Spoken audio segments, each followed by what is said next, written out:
Datuk TJ tanya Andi kenapa. Andi cakap dekat dalam bilik dia ada cicak hitam sebesar kucing dekat pelita minyak tanah. Bila Andi cuba dekat, cicak tu julurkan lidahnya pada Andi. Syaitan, kata Datuk TJ sambil genggam penumbuknya.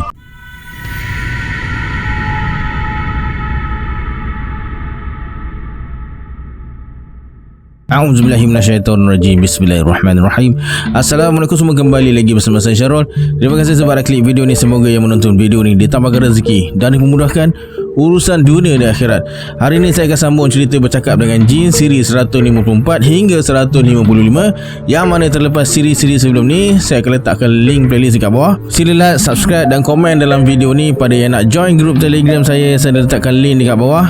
Macam biasa, sebelum saya mulakan, jom kita baca selawat dulu. Sallallahu Rabbuna ala nuril mubin Ahmad al-Mustafa Sayyidil Mursalin. Sallallahu Rabbuna ala nuril mubin Ahmad al-Mustafa Sayyidil Mursalin. Sallallahu Rabbuna ala nuril mubin Ahmad al-Mustafa Sayyidil Mursalin. Tanpa buang masa lagi, jom let's jump to Rabak Serah.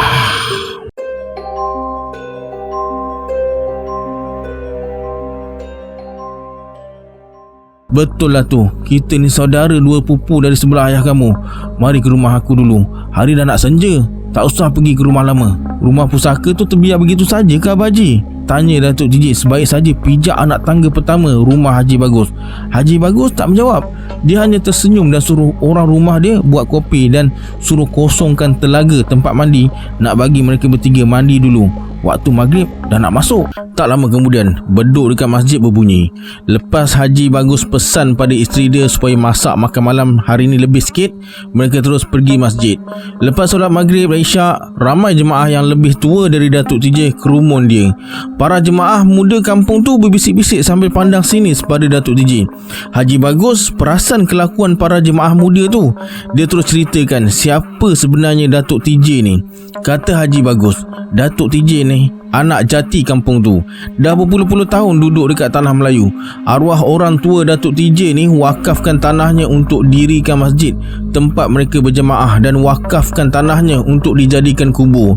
Rumah besar sebelah masjid yang selalu mereka guna untuk majlis nikah kahwin, berkatan dan macam-macam lagi majlis, dekat situlah Datuk TJ dilahirkan. Rumah dan pinggan mangkuk yang mereka guna bilik kenduri kendara milik orang tua Datuk TJ yang diwakafkan untuk mereka semua. Jadi Datuk TJ balik kampung ni macam berdagang di rantau orang. Ada tanah, ada rumah, tapi bukan hak dia. Datuk TJ hanya gelingkan kepala dan bagi tahu tujuan dia balik kampung ni sebab rindu pada saudara mara, terutama golongan tua yang ada pertalian darah dengan dia. Semua yang ada dalam masjid anggukkan kepala je. Budak yang pakai baju hitam seluar hitam ada hubungan apa dengan awak? Tanya seorang anak muda. Datuk TJ pun bagi tahu sebenarnya si Andi ni tak ada pertalian darah dengan dia, tapi dia adalah sahabat seagama dengan Datuk TJ. Cara mereka berkenalan pula Datuk TJ tak nak cerita, tapi ada jemaah yang tak puas hati selagi Datuk TJ tak cerita mana dia jumpa si Andi tu. Lepas Datuk TJ bisik sesuatu pada Andi, Andi melangkah ke depan, berdiri dekat tengah-tengah jemaah dengan wajah yang serius. Andi bagi tahu apa yang Datuk TJ kata tu memang benar. Mereka tak ada pertalian darah, tapi ada ikatan saudara se-Islam. Andi tahu ada jemaah yang kenal dia. Kalau tak kenal dia, mungkin kenal ibu bapa atau saudara mara dia yang lain. Malah ada kawan yang sama-sama main gasing dengan dia dalam masjid tu, tapi buat tak kenal je dengan Andi sebab dia jahat, menuntut ilmu dengan bomoh wanita. Disebabkan malu, mak bapa Andi tinggalkan kampung ni. Dan sebenarnya dia disuruh oleh Tok Bomoh untuk bunuh Datuk TJ TJ ni, tapi ilmu yang ada pada dia tak dapat kalahkan Datuk TJ zahir dan batin. Andi terpaksa ikut Datuk TJ dan berjanji nak jadi orang baik-baik, nak bertaubat. Para jemaah terus kerumun dan bersalaman dengan Andi. Setelah selesai, mereka pun bersurai. Ada beberapa orang jemaah yang ada pertalian darah dengan Haji Bagus dan Datuk TJ ikut mereka. Lepas makan malam dan bersembang, mereka pulang ke rumah masing-masing. Tinggallah Datuk TJ dan Haji Bagus yang masih duduk bersembang. Datuk TJ nak tidur dekat rumah lama, tapi Haji Bagus suruh dia tidur dekat rumah dia dulu. Kalau nak tidur sana malam esok, sebab dekat sini tempat tidur dah disediakan. Lepas solat subuh, Haji Bagus ajak ke sana, tengok keadaan dalam rumah, bersihkan dulu sebelum tidur sana. Maklumlah rumah tu dah lama tak ada orang, macam-macam benda boleh menumpang. Tak lama kemudian, masing-masing masuk bilik. Datuk TJ dekat bilik depan, dekat anjung. Andi dekat bilik tengah, TJ pula dekat bilik tepi, dekat dengan pintu dapur. Datuk TJ macam biasalah dengan rutin dia, baca Quran dan bertahajud. Sebenarnya TJ tak nak tidur bilik tu, tapi tak tahu macam mana nak bagi tahu datuk dia. Sementara tu, TJ nampak si Andi ni keluar masuk bilik dia dengan muka resah dan cemas macam je. Bila tengok Andi macam tu, TJ bertambah berat nak tidur sendiri dekat bilik dia. Datuk TJ tanya Andi kenapa. Andi cakap dekat dalam bilik dia ada cicak hitam sebesar kucing dekat pelita minyak tanah. Bila Andi cuba dekat, cicak tu julurkan lidahnya pada Andi.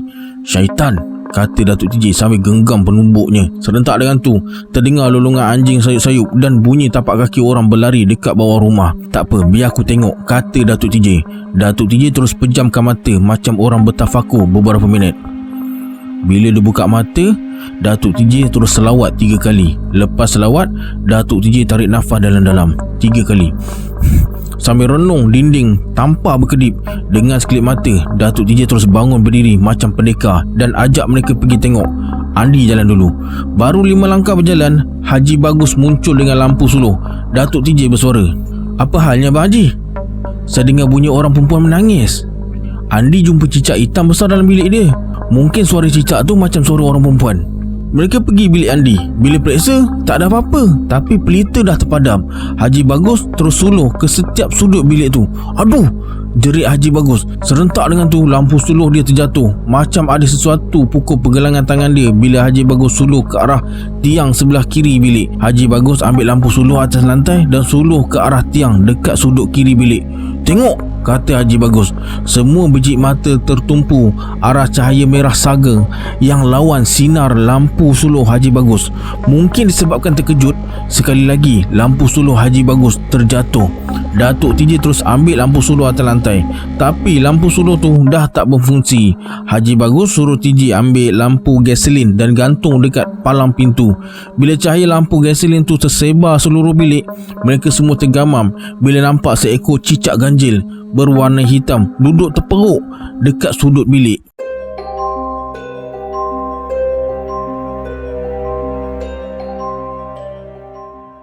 Tak ada seorang pun berani langkah bendul bilik. Datuk TJ macam terpukau. Kemudian Datuk TJ suruh TJ ubah kedudukan lampu gasolin, sangkutkan sebelah kiri palang biar cahayanya tertumpu arah cicak hitam. TJ tengok badan cicak sama besar dengan badan kucing siam dewasa, berwarna hitam. Matanya terjojol keluar macam mata udang, memancarkan cahaya merah kemerahan. Lidahnya lebih kurang 2 kaki. Ekornya keras macam akar kayu. Ada 2 warna, separuh hitam, separuh putih. Baunya hanyir macam bau darah. Lepas tu Datuk TJ campak segumpal kain buruk dekat cicak tu. Dengan pantas, ekor cicak tu terus sambar kain buruk masuk ke dalam mulutnya. Lidahnya yang panjang mula bergerak ke kiri dan ke kanan, sambar apa saja yang sempat ditelan. Datuk TJ campak lampu suluh Haji Bagus pun cicak tu sambar dengan ekornya dan terus disumbat dalam mulut. Kemudian cicak tu mula merangkak ke arah Datuk TJ, tapi ia ubah haluan menuju ke arah Andi pula. Cicak ganjil tu terus libaskan ekornya ke arah Andi, tapi Andi sempat elak, terkena dinding sampai terbelah 2 dinding tu. Cicak bertambah agresif dan mula guna lidahnya. Setiap kali lidahnya nak sambar baju Andi, cicak tu segera tarik lidahnya masuk ke dalam mulut semula dan berguling-guling atas lantai macam ada sesuatu cucuk kulitnya. TJ tengok datuk dia. Rupa-rupanya dalam diam, Datuk TJ tengah berlawan dengan cicak tu. Dia baca beberapa potong ayat Al-Quran dan hembus ke arah cicak tu. Setiap kali dia hembus, cicak tu macam kepanasan. Akhirnya, cicak yang besar tu bertukar jadi macam cicak biasa. Saat tu juga, terdengar suara perempuan menangis dan meratap yang tak tahu biji butirnya. "Jangan ke mana-mana, kita tunggu kejap sebelum keluar," kata Datuk TJ. Lepas 10 minit, tak ada apa yang jadi. Haji Bagus periksa tempat cicak ganjil tadi dan terjumpa tulang jari telunjuk manusia, beberapa helai rambut, 2 ekor belalang, seekor warna kuning, seekor lagi warna merah. Datuk TJ bersuara, "Untuk keselamatan si Andi, eloklah dia dan Tamah tidur sebilik dengan saya. Esok kita selesaikan kerja yang belum selesai." Dengan tenang, Haji Bagus menuju ke bilik tidurnya. TJ dengan Andi pula terus masuk ke bilik Datuk TJ. Baru je TJ nak letak kepala atas bantal, terdengar suara Datuk dia bercakap dengan Haji Bagus. Haji Bagus kata dia rasa tak sedap hati sebab tak ambil barang-barang dalam bilik tu. Datuk TJ cakap esok siang baru ambil dan suruh Haji Bagus masuk tidur semula. Tak lama kemudian terdengar suara Datuk TJ baca Al-Quran. Andi baring sebelah TJ, tapi keadaan dia resah semacam je. Ada je yang tak kena. Kejap dia duduk, kejap dia baring, kejap meniarap, kejap menelentang. TJ tanya kenapa. Adi kata badan dia kejap rasa panas, kejap rasa sejuk, hati pula rasa tak tentu arah. TJ nak bagi tahu Datuk dia, tapi Andi cakap tak payah. "Terpulang pada kamulah," kata TJ. Disebabkan dah terlalu mengantuk, TJ terus tidur. TJ terjaga bila Datuk dia rentap ibu jari kaki kiri dia. TJ toleh kiri, nampak si Andi tersenyum panjang. Dia dah mandi dan bersiap nak ke masjid. Lepas TJ bersiap, mereka semua pergi masjid solat subuh berjemaah. Lepas solat subuh dan bersarapan seperti yang dirancang semalam, mereka pergi tengok sekitar kawasan rumah lama dan bercadang nak bersihkan luar dan dalam rumah tu. Haji Bagus tak ikut sama. Dia suruh Datuk TJ dan Andi pergi dulu, nanti dia datang. Sebelum tu, macam biasa, Datuk TJ mandi embun dan buat latihan silat sikit sampai berpeluh dulu. Kemudian Datuk TJ pergi jumpa siap masjid nak ambil kunci rumah lama tu dulu. Memang pintunya tak berkunci, tapi ada bilik yang berkunci. Bilik yang berkunci tu pula ada rahsianya, kata Tok Siap. Lepas bagi salam dan baca beberapa potong ayat Al-Quran, dengan berhati-hati Datuk TJ tolak pintu. "Masuk," kata Datuk TJ. TJ dengan Andi meluru masuk dalam rumah. TJ terus buka tingkap. Cahaya matahari terus menerpa masuk ke lantai dan setiap sudut ruang dapur. Semuanya nampak bersih dan teratur. Pinggan mangkuk, kuali dan periuk beranga diselimuti dengan kain kuning untuk elak dari berhabuk. Dari ruang dapur mereka ke tangga menuju ke ruang bahagian atas. TJ buka tingkap sebelah kiri bagi cahaya matahari masuk. Dekat situ ada ruang yang sangat luas. Sebelah kiri ruang tu ada 2 bilik yang berkunci. Dekat sebelah kanan pun ada 2 bilik juga. Satu berkunci, satu lagi pintunya terbuka separuh. Rumah besar tapi berkuat panas. Datuk TJ suruh TJ buka ibu tingkap.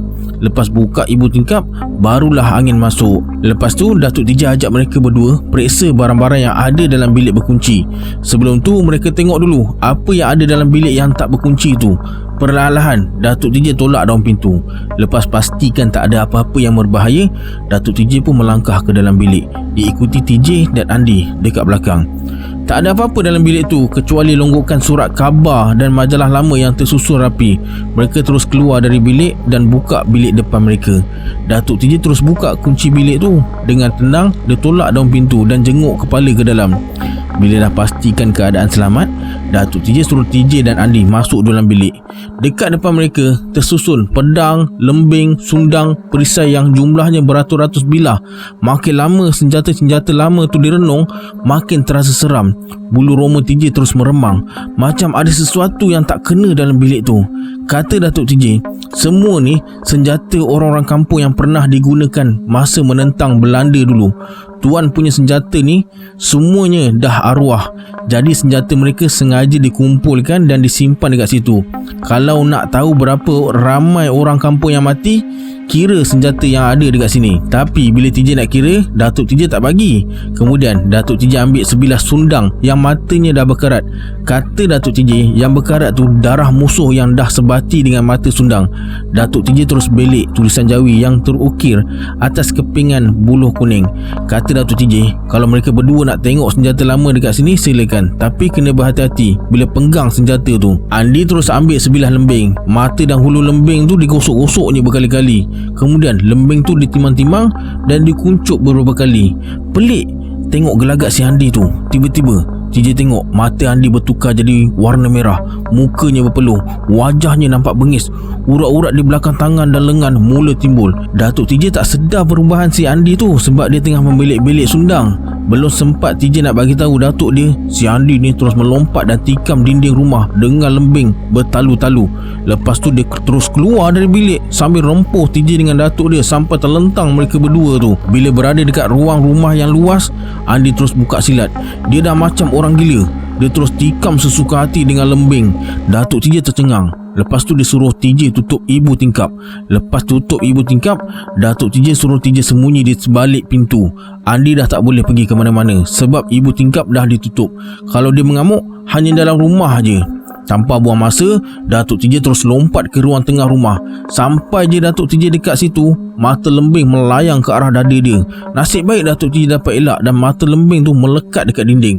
Belum sempat Datuk TJ nak ambil lembing tu, Andi dah cabut dulu dari dinding tu. "Andi, bagi lembing tu pada aku," kata Datuk TJ. Andi yang tengah mengamuk tak hiraukan permintaan Datuk TJ tu. Malah dia bertindak lebih ganas lagi. Dia terus serang Datuk TJ dengan lembing. Yang peliknya, setiap kali Andi menjerit, senjata lama yang ada dalam bilik khas tu macam melompat, keris macam nak keluar dari sarungnya. TJ terus menggeletar, tak tahu nak gambarkan perasaan dia masa tu.